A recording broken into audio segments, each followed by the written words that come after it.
जी student अस्सलाम वालेकुम। वालेकुम अस्सलाम सर।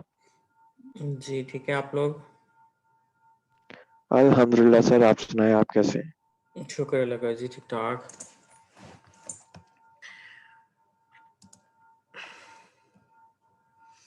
ठीक है जी, तो क्लास आपकी कंटिन्यू आज करेंगे। ईआर डायग्राम से रिलेटेड आज हमारा टॉपिक है। लास्ट टाइम हमने ईआर डायग्राम के कंपोनेंट्स को डिस्कस किया था और रिलेशनशिप की टाइप्स को डिस्कस किया था, और उसके साथ कार्डिनैलिटी कंस्ट्रेंट्स का टॉपिक हमने डिस्कस किया था। तो सारी चीज़ें जो हमने डिस्कस की हैं वो ईआर डायग्राम बनाने के लिए थी। ईआर डायग्राम हमारा एक मेन पार्ट है डेटाबेस डेवलपमेंट के अंदर।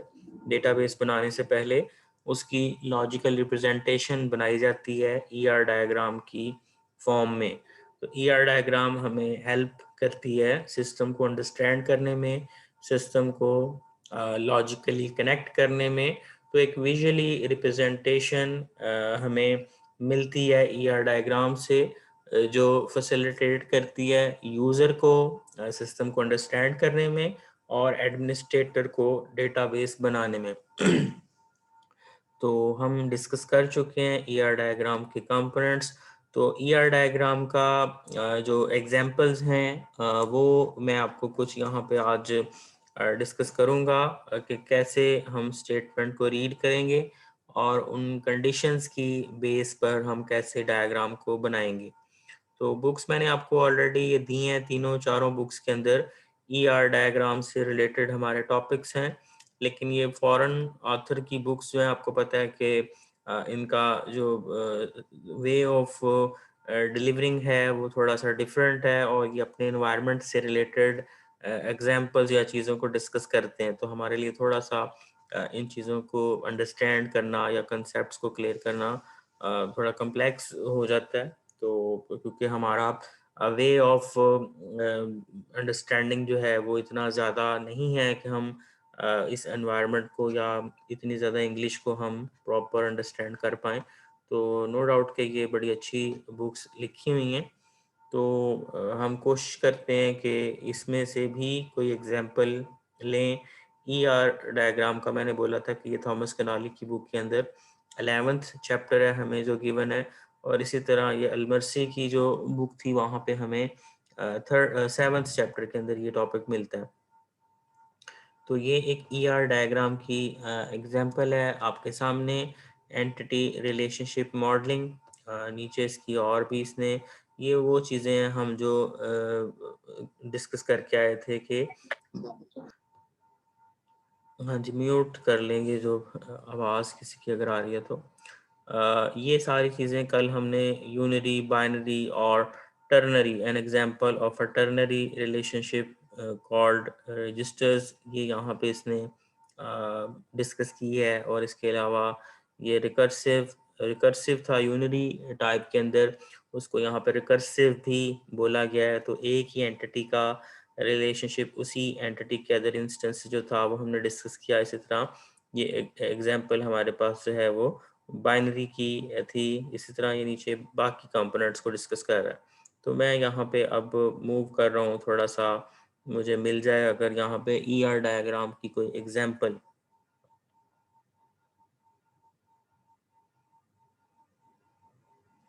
ये जस्ट एंटिटीज़ को और उसके दरमियान बता रहा है कि कौन से एलिमेंट्स को यहाँ पे उसने प्राइमरी की रखा है, एट्रीब्यूट्स कौन कौन से हैं। तो एक एंटिटी को ये इस वे में शो कर रहा है, एंटिटी स्टाफ है और उसके ब्रांच है।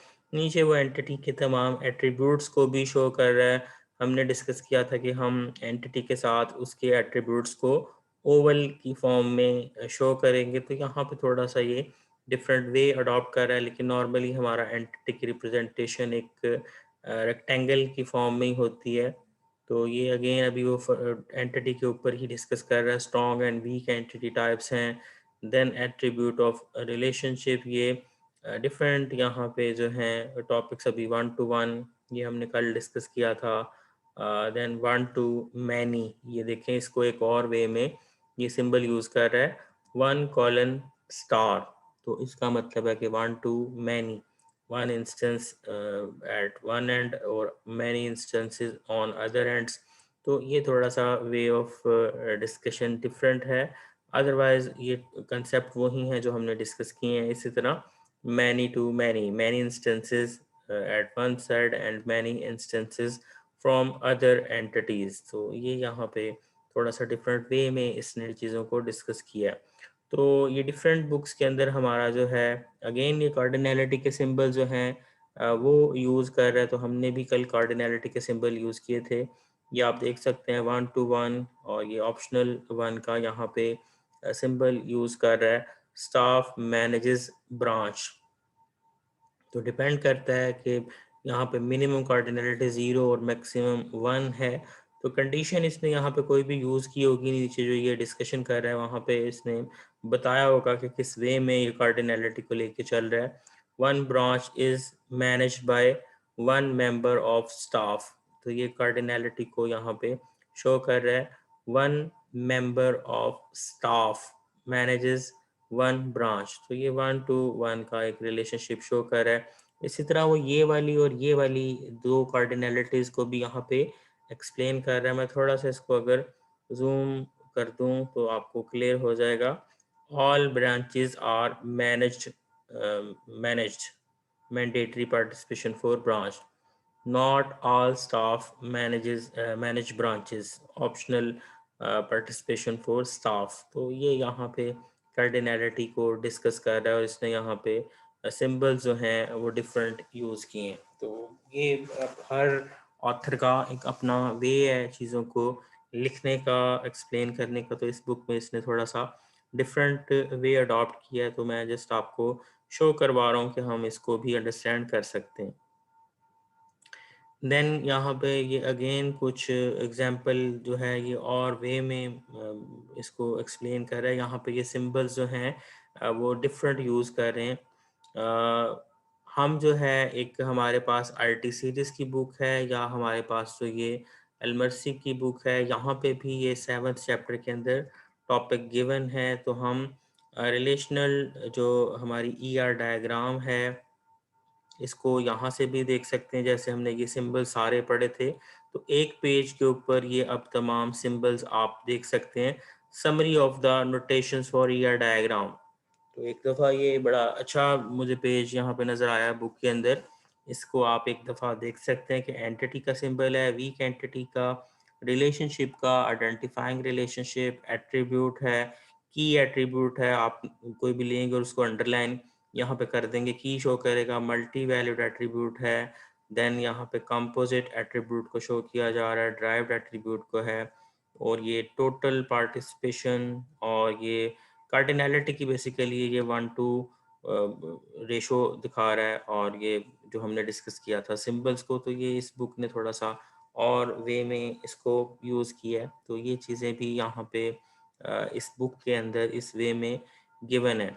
तो ईआर डायग्राम हमारी जो है वो हमें मिल जाती हैं आरटी सीरीज़ की बुक में। यहाँ पे मैंने इसको देखा है कि यहाँ 10 से ज़्यादा, हम 10 के करीब हमारे पास एग्जांपल्स हैं, जो मैं जिसके हिसाब से कर लेता हूँ कि ईआर डायग्राम जो है वो कैसे आपने बनानी है। स्टेटमेंट आपको गिवन होगी और आपने उन कंडीशंस की बेस के ऊपर ये एक डायग्राम बनानी है। तो पेज नंबर 70 इस बुक का, जो आईटी सीरीज की बुक है, ये आप देख सकते हैं। यहाँ पे ई आर प्रोजेक्ट 1 हमारे सामने है। एक यहाँ पे आपको कंडीशन गिवन होगी और ये सॉल्व्ड एग्जांपल है, सारी अंडरस्टैंडिंग के लिए हैं। जस्ट हम इसको देख के समझेंगे कि कैसे इसने रिलेशनशिप लगाया हुआ है। तो हम जस्ट लाइन बाय लाइन इनको पढ़ते हैं और देखते हैं कि नीचे कैसे डायग्राम इसकी बनी है। तो क्वेश्चन आपको यहाँ पे गिवन है, draw an ER diagram for the following situation, identify cardinality. Cardinality का हमें पता है, existence and optionality of for सब टाइप्स ऑफ ईच रिलेशनशिप। अब एग्जिस्टेंस और ऑप्शनैलिटी मीन्स कि कोई चीज़ें ऑप्शनल हैं, कोई चीज़ें एग्जिस्ट कर रही हैं, तो हर रिलेशनशिप में आपने वो भी बताना है। Company has a number of employees, अभी कंपनी और एम्प्लॉयज़ की यहाँ पे बात की जा रही है। A company has number of employees. Each employee may be assigned to one or more projects or may not be assigned to a project. तो अब आप देखें कि मैंने कल भी आपसे डिस्कस किया था कि दो साइड्स पे ये हम रिलेशनशिप को पढ़ेंगे, एक लेफ्ट टू राइट और एक राइट टू लेफ्ट। अब पहले वो बात कर रहा है कि each employee may be assigned to one or more projects. अब मे बी का वर्ड जहाँ पे यूज किया जा रहा है तो हो भी सकता है और नहीं भी हो सकता। तो डेफिनेटली यहाँ पे हमें पता चल गया है कि हो भी सकता है और नहीं भी हो सकता, लेकिन उसने फर्दर आगे जाके और का वर्ड यूज किया और may not be assigned to a project. तो आप यहाँ पे देख सकते हैं कि यहाँ पे ऑप्शनल और मैनी का सिंबल यूज किया गया है कि मे बी असाइंड और may not be assigned a project. इसी तरह रिवर्स ऑर्डर में वो लिखता है ए project must be must have at least one employee assigned and may have several employees assigned। तो अगर आप प्रोजेक्ट की बात करें तो उसने मस्ट का वर्ड यूज किया है, मस्ट हैव एट लीस्ट। तो मस्ट एट लीस्ट का मतलब हो गया लाजमी एक तो कोई भी पर्सन या एम्प्लॉय प्रोजेक्ट के ऊपर काम करेगा, और बहुत से भी कर सकते हैं। तो ये रियल लाइफ की हमारे पास एग्जांपल है कि कोई भी प्रोजेक्ट है उसके ऊपर लाजमी एक पर्सन तो काम करेगा। तो मिनिमम कार्डिनलिटी हमें पता लग गई कि वन है, और मे बी असाइंड सेवरल एम्प्लॉइज। तो उसके लिए फिर यहाँ पे ये एक मैनी का सिंबल यूज कर लिया है। तो ये बोथ साइड के ऊपर आपको जो रिलेशनशिप लग रहा है उसकी फिर आपको कंडीशंस गिवन हैं, उस बेस पे आपने दो या ज़्यादा एंटिटीज़ को आपस में लिंक करना है, कोई भी क्राइटेरिया आपको गिवन होगा। इसी तरह ये एक और हॉस्पिटल की एग्जांपल है। Hospital has a patient history. Each patient has one or more history records. अब हॉस्पिटल के अंदर आपको पता है कि पेशेंट जो है, अगर वो एक ही क्लिनिक में या हॉस्पिटल में रिपीटेडली विजिट करता है तो उसका हिस्ट्री रिकॉर्ड हॉस्पिटल अपने पास मेंटेन करता है। तो ये उसकी बात कर रहा है कि each patient has one or more history records. तो ये वन और मोर रिकॉर्ड्स के लिए आपने लिख दिया कि कम से कम एक या एक से ज़्यादा उसके रिकॉर्ड्स अवेलेबल हैं। और अदर साइड पे वो लिख रहा है a each patient history record belongs to exactly one patient. तो एक जो कोई भी रिकॉर्ड है, लाइक एक दफ़ा जब आप किसी क्लिनिक के ऊपर विजिट करते हैं तो आपकी वो एक बनती है स्लिप आप कह लें, या कोई भी आपकी एक वो जो रिटर्न कोई भी हो सकती है आपकी रिकॉर्ड की डॉक्यूमेंटेशन।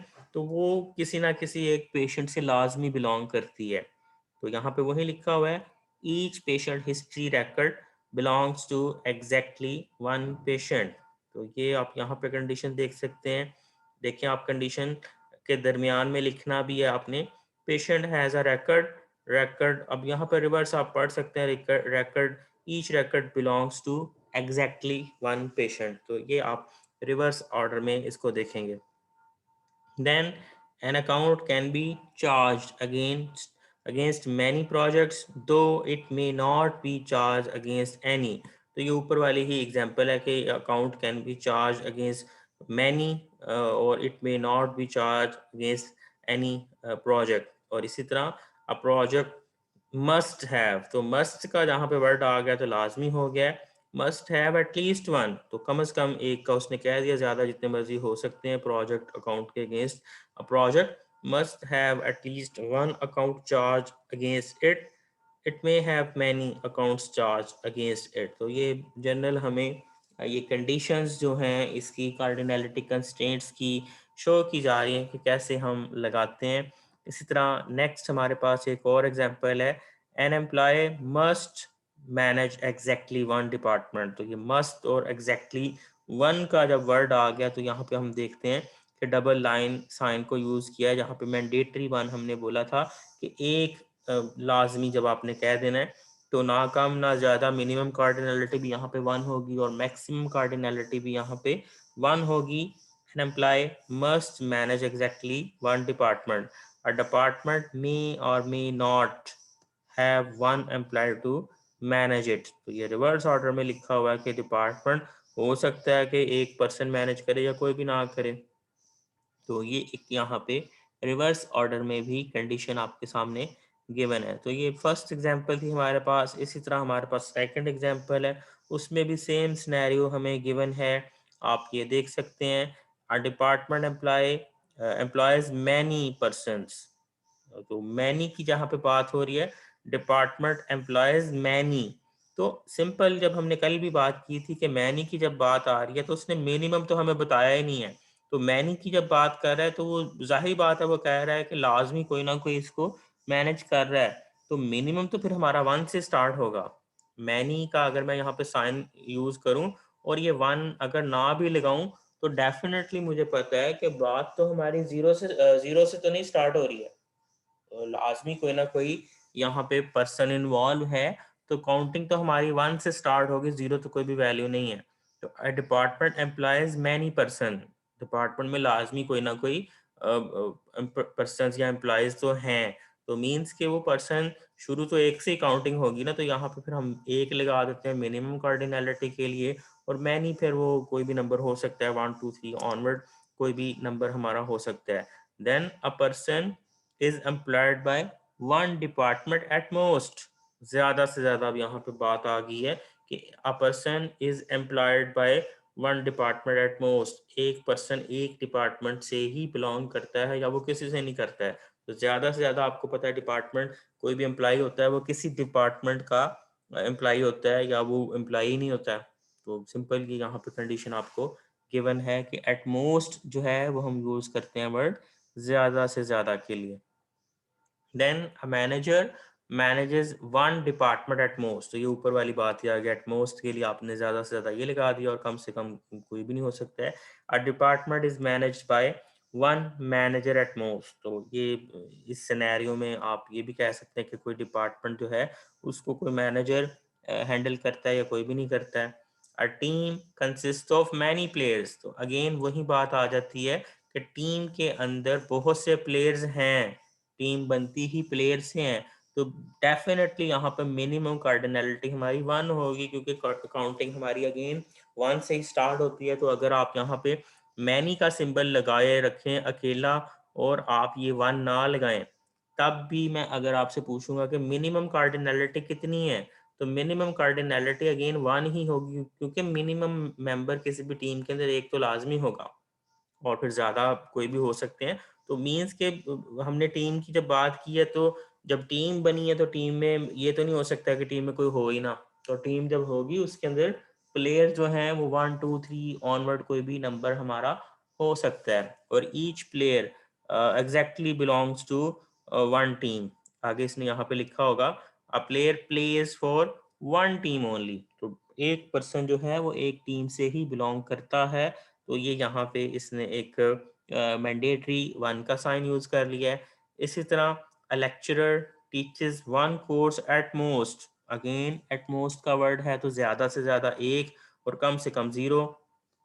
और a course is taught by exactly one lecturer. तो ये अगेन एग्जैक्टली 1 का यहाँ पे साइन आ गया है। इसी तरह नीचे हमारे पास एक परचेज ऑर्डर की एग्जांपल है। A purchase order may be for many products. Again एक परचेज ऑर्डर, लाइक हम कोई एक परचेज के लिए ऑर्डर करते हैं, हम अपनी कोई रिक्वेस्ट पुट करते हैं, तो उसमें बहुत सी चीज़ें हो सकती हैं। अगेन कम से कम एक हो सकती है, ज़्यादा से ज़्यादा कोई भी हो सकती हैं। और एक प्रोडक्ट जो है, कोई भी एक प्रोडक्ट हो सकता है उसे बहुत से लोग खरीदें या उसे कोई भी ना खरीदे। अगली बात ये उसने यहाँ पे लिखी हुई है, a product may appear on many purchase order. तो शॉप के अंदर बहुत सी प्रोडक्ट्स होती हैं, हो सकता है किसी ऑर्डर के अंदर प्रोडक्ट हो और किसी में ना हो। तो ये यहाँ पे जो है इसका एक रिलेशनशिप गिवन है। इसी तरह हमारे पास ये एक अदर एग्जांपल है गिवन। अब इसके अंदर आप देख सकते हैं प्रोजेक्ट 3 के अंदर उसने एट्रीब्यूट्स भी शो किए हैं। ऊपर वाली एग्जांपल्स में जस्ट उसने हमें बताने के लिए रिलेशनशिप और कार्डिनलिटी कंस्ट्रेंट्स के सिंबल जस्ट यूज किए हैं। लेकिन ये थर्ड एग्जांपल के अंदर वो यहाँ पे एंटिटीज के साथ उसके एट्रीब्यूट भी शो कर रहा है। तो ये हमने पहले डिस्कस किया था कि जब ईआर डायग्राम बनाई जाती है तो ईआर डायग्राम के साथ ये तमाम एट्रीब्यूट्स भी यूज किए जाएंगे। एट्रीब्यूट के ऊपर टाइप्स हमने अभी डिस्कस की हैं, तो टाइप कोई भी होगी हम उस किस्म का एट्रीब्यूट यहाँ पे ड्रॉ कर देंगे, whether that is a multi valued attribute, derived attribute है या आइडेंटिफायर, जैसे इस एग्जांपल में गिवन है कि स्टूडेंट आईडी जो है दैट इज एन आइडेंटिफायर, और इस साइड पे हमारा पोस्ट के साथ पोस्ट आईडी जो है that is also an identifier. तो आइडेंटिफायर को आपने अंडरलाइन कर दिया। इसी तरह अगर कोई और एट्रीब्यूट इस चीज़ के साथ अटैच है तो आप वो भी यहाँ पे डॉटेड लाइन में या डबल लाइन में शो कर देंगे if required.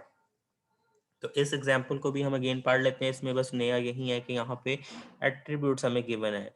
In a school a student may be assigned, अब ये शुरू में उसने लिख दिया है, in a school a student may be assigned to one or more posts like prefect, monitor और चेयरमैन। तो वो स्कूल के बच्चों को जो पोस्ट असाइन की जाती है कि आप उसको may be assign to one or more, तो ये वन और मोर का यहाँ पे उसने शुरू में बता दिया कि उसको वो परफेक्ट, मॉनिटर या चेयरमैन जो है, जैसे आप क्लास का कोई सीआर नॉमिनेट कर लेते हैं तो सेम लाइक के एक स्कूल में भी वो परफेक्ट है, मॉनिटर है या चेयरमैन की पोस्ट किसी बच्चे को एक या एक से ज़्यादा असाइन कर दी जाती हैं। Then a post must be assigned to exactly one student. तो ये एक पोस्ट आपको पता है एक ही स्टूडेंट को दी जाती है, सीआर क्लास का एक ही होता है, दैट इज द थिंग कि post is assigned to exactly one student. तो देन आगे उसके फिर फर्दर वो एट्रीब्यूट्स की बात कर रहा है।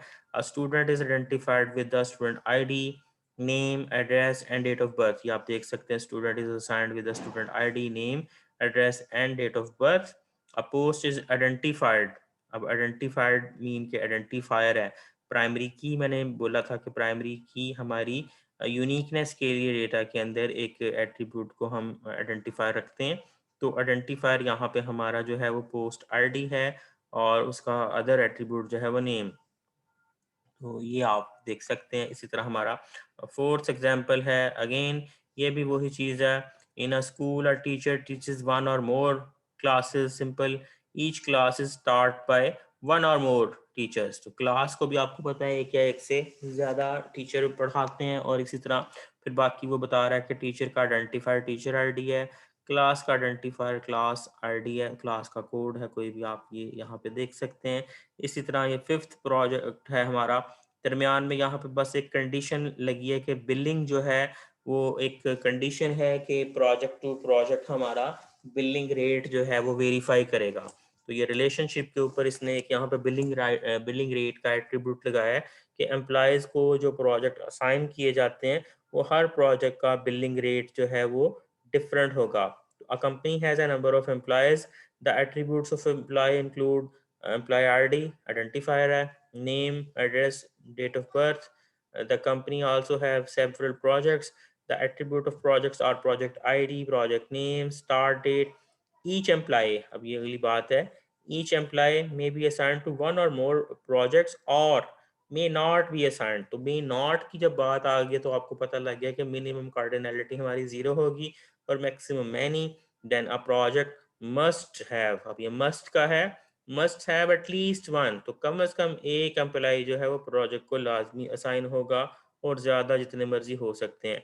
और अगली बात उसने खुद से यहाँ पे बताई है कि an employee's billing rate may vary by project and the company wishes to record the applicable billing rate for each employee when assigned to a particular project। तो ये बिलिंग रेट आपका वेरी करेगा प्रोजेक्ट टू प्रोजेक्ट, और company उसको record करना चाहती है तो जस्ट ये एडिशनल थोड़ी सी चीज़ इसमें ऐड की गई है।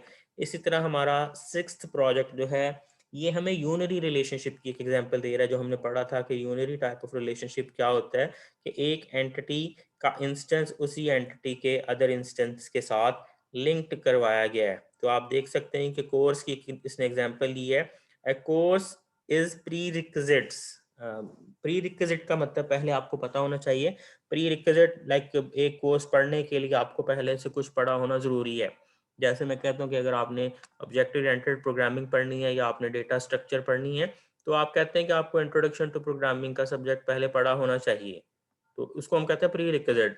तो जैसे हम इंट्रोडक्शन टू प्रोग्रामिंग पढ़ते हैं वो फ्यूचर में जाके ये प्री रिक्विजिट बन जाता है अगले सब्जेक्ट्स के लिए। अब जिस तरह मैं डेटाबेस का अगर सब्जेक्ट पढ़ा रहा हूँ तो मैं कह सकता हूँ कि डेटाबेस पढ़ने के लिए आपको प्रीवियस कोई और सब्जेक्ट पढ़ा होना जरूरी नहीं था। लाइक आपको इंट्रोडक्शन एक बेसिक सा कंप्यूटर का है तो हम डेटाबेस को अंडरस्टैंड कर सकते हैं। इसी तरह हम कहते हैं कि अगर हम कोई इंग्लिश का सब्जेक्ट पढ़ रहे हैं, हम कोई पाक स्टडी का पढ़ रहे हैं, तो हमारे प्रोग्राम के अंदर हम ये नहीं कहते कि अगर आपने पाक स्टडी पढ़नी है तो आप पहले मैथ पढ़ के आएँ। तो ये ज़रूरी नहीं होता है। इसलिए कुछ कोर्सेज़ जो होते हैं, वो पढ़ने के लिए आपको पहले से कुछ और कोर्स पढ़े होना ज़रूरी है। जैसे मैं मैथ का कह देता हूँ कि अगर आपने लीनियर अलजेब्रा पढ़ना है, तो आप कहते हैं कि आपको पहले कैलकुलस आना चाहिए।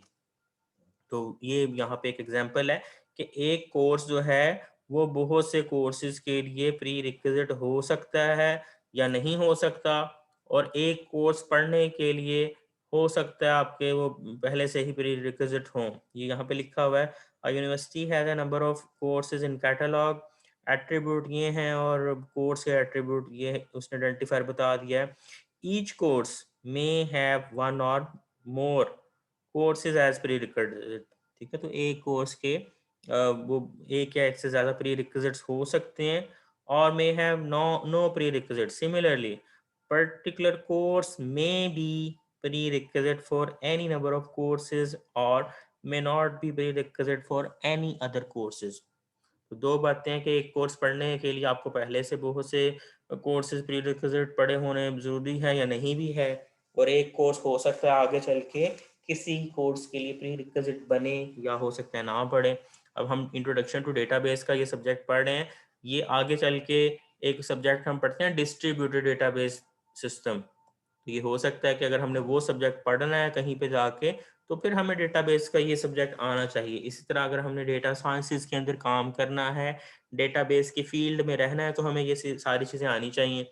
मीन्स कि ये सब्जेक्ट हमारा आगे चल के फिर उन कोर्सेज के लिए प्री रिक्विजिट बन जाएगा। तो ये एक यूनरी टाइप ऑफ रिलेशनशिप की हमारे पास एग्जांपल है, लेकिन मैंने बोला है कि हमारा रिलेशन जो मोस्टली हम यूज़ करते हैं बाइनरी होता है, दो एंटिटीज़ के दरमियान लगाते हैं हम।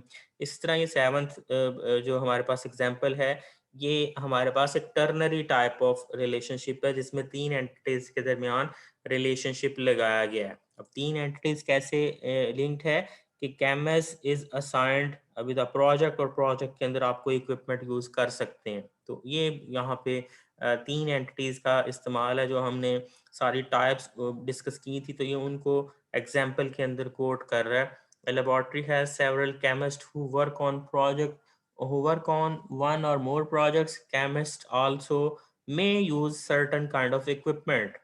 तो वो प्रोजेक्ट के ऊपर जब काम करते हैं तो वो सर्टन टाइप ऑफ इक्विपमेंट भी प्रोजेक्ट के ऊपर यूज़ कर सकते हैं। एट्रीब्यूट ऑफ केमिस्ट उसने बताए हैं, एट्रीब्यूट ऑफ प्रोजेक्ट बताए हैं, और एट्रीब्यूट ऑफ उसने इक्विपमेंट के बता दिए हैं। आगे उसकी कंडीशन है the organization wishes to record assign date. तो ये दरमियान में आप इसके ऊपर असाइंड के ऊपर, ये मैंने एक एसोसिएटिव एंटिटी का आपको बताया था कि मल्टीपल एंटिटीज को आपस में मिलाने के लिए आप एक एसोसिएटिव एंटिटी का यूज करते हैं। अब लिखा हुआ है यहाँ पे a chemist must be assigned to at least one project and one equipment item. अब ये मस्ट बी का यहाँ पे वर्ड यूज कर दिया है, तो अब जो सिंबल आप लगा रहे हैं ये आपने एसोसिएटिव एंटिटी के साथ लगाने हैं। अब वो क्या कहता है, a chemist must be assigned to at least one. तो यहाँ पे आपने मस्ट बी के लिए एटलीस्ट वन, और मैनी का सिंबल के एटलीस्ट से ज्यादा मतलब जितने मर्जी हो सकते हैं, तो must be assigned to at least one project and one equipment. अब ये एंटिटी जो है ये आपको प्रोजेक्ट से भी मिला रही है और इक्विपमेंट से भी मिला रही है। इसी तरह एन इक्विपमेंट आइटम नीड, ये यहाँ पे equipment item need not to be assigned. तो नॉट की बात जब आ गई तो यहाँ पे उसने जीरो का साइन, मिनिमम कार्डिनलिटी जीरो का साइन यहाँ पे ऑप्शनल यूज कर लिया है। May not be assigned and a given project need not, a project need not to be assigned either a chemist or an equipment. तो वो हो भी सकता है कि साइंड हो एक इक्विपमेंट किसी प्रोजेक्ट में केमिस्ट को, और नहीं भी हो सकता है। इसी तरह एक प्रोजेक्ट जो है वो भी उसने लिखा है कि a project need not to be assigned either a chemist or an equipment item. तो हो सकता है एक प्रोजेक्ट किसी केमिस्ट को असाइन हो या ना हो भी सकता है, नहीं भी हो सकता। तो ये इस किस्म का इसने यहाँ पे थर्ड तीन एंटिटीज को मिलाकर एक टर्नरी टाइप ऑफ रिलेशनशिप जो है वो बनाया है।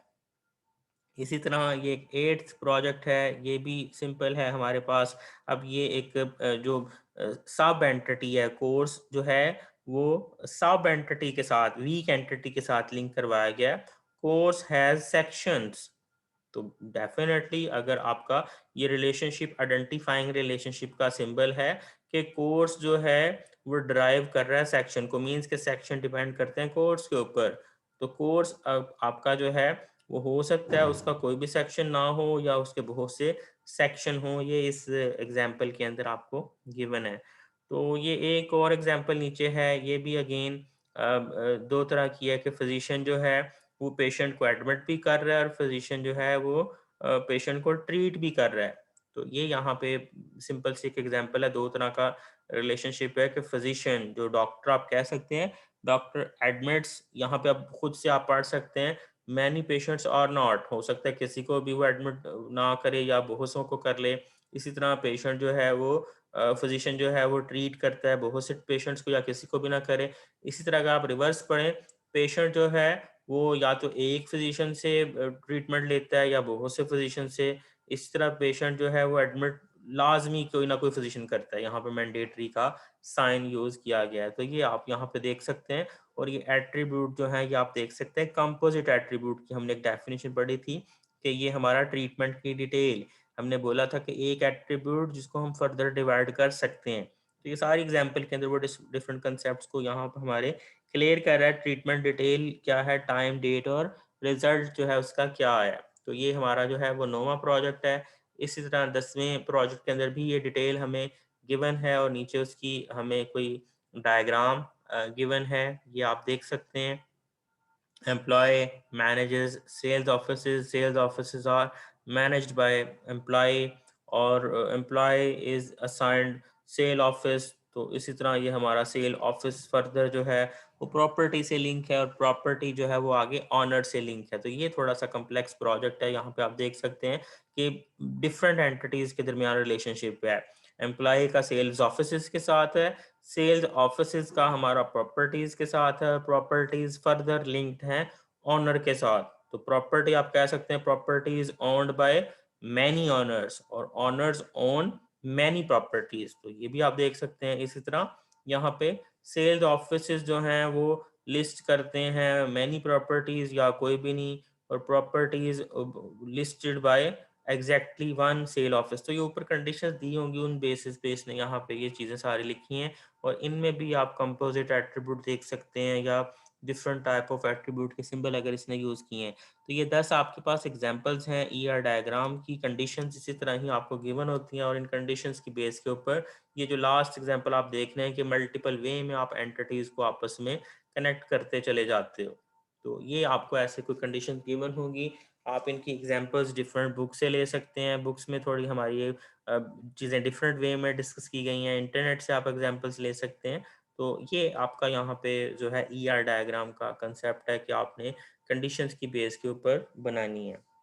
तो सीआर आपका मिड के पेपर की मेरे ख्याल को डेट अनाउंस हो चुकी हैं। तो हमारा पेपर जो है वो मैंने दूसरी क्लास से भी डिस्कस किया मॉर्निंग की। थर्सडे को नेक्स्ट हम शेड्यूल कर रहे हैं अपना पेपर। जी सीआर अंश। Yes sir. हाँ जी, थर्सडे को नेक्स्ट हमारा जो थर्सडे आ रहा है उसमें हम इंशाल्लाह अपना मिड टर्म का पेपर कंडक्ट करेंगे। तो उससे पहले अगर हमारी क्लास इंशाल्लाह होगी तो हम उसमें कुछ चीज़ डिस्कस भी कर लेंगे। अगर आपने कोई मुझसे डिस्कस करना हुआ तो थर्सडे को हम अपना मिड टर्म का पेपर कंडक्ट कर लेंगे। दोपहर को ही मेरा ख्याल है 2 बजे टाइम रख लेंगे, और बाकी आपकी मॉर्निंग और इवनिंग की जो सेशंस हैं वो भी फिर वो सेक्शंस जो हैं वो भी सेम टाइम पे हम पेपर रख लेंगे। ठीक है सर। ठीक है जी। तो पेपर वो फिर ऑनलाइन होगा, वो भी देखते हैं कि कैसे उसको पेपर को लेना है, वो मैं बता दूंगा इंशाल्लाह आपको। तो आप अपने माइंड में रखें कि थर्सडे को इंशाल्लाह हम आपका पेपर कंडक्ट करेंगे, और कोई वो उसमें चेंज अगर हुआ तो मैं आपको इन्फॉर्म कर दूंगा। तो ये आपने नोट कर लेना है। बाकी मेरा ख्याल है आपका बुध को नेटवर्क का पेपर भी है। जी सर। हाँ, तो बाकी टीचर्स भी आपको बता देंगे। तो मेरा पेपर जो है वो आप थर्सडे में डिसाइड अपना कर लें, क्लास को भी इन्फॉर्म कर दें, और टीचर अगर आपको कोई और कहते हैं तो उनको भी इन्फॉर्म टाइमली कर दीजिएगा। ठीक है ठीक जी। है तो सर। सर एमसीक्यूज और शॉर्ट क्वेश्चंस होंगे? हाँ जी, वो जो रूटीन में आपका पहले ऑनलाइन पेपर होता रहा तो वो फिर मैं देखूंगा कैसे बनेगा पेपर, तो सोचना पड़ेगा अभी फिलहाल। तो ठीक टाइम है आपका सर। ये ख़त्म हो गया सेशन का, आज के लिए इतना ही है। इंशाल्लाह नेक्स्ट टाइम फिर हम डिस्कस करेंगे। कोई क्वेश्चन हुआ तो आप ग्रुप में मुझसे पूछ लीजिएगा। तो आज के लिए इतने ठीक टॉपिक है। है, इंशाल्लाह नेक्स्ट टाइम हम फर्दर फिर नेक्स्ट चैप्टर स्टार्ट करेंगे। ठीक है सर। ठीक है जी, थैंक यू सो मच, अल्लाह हाफिज़। अल्लाह हाफिज सर।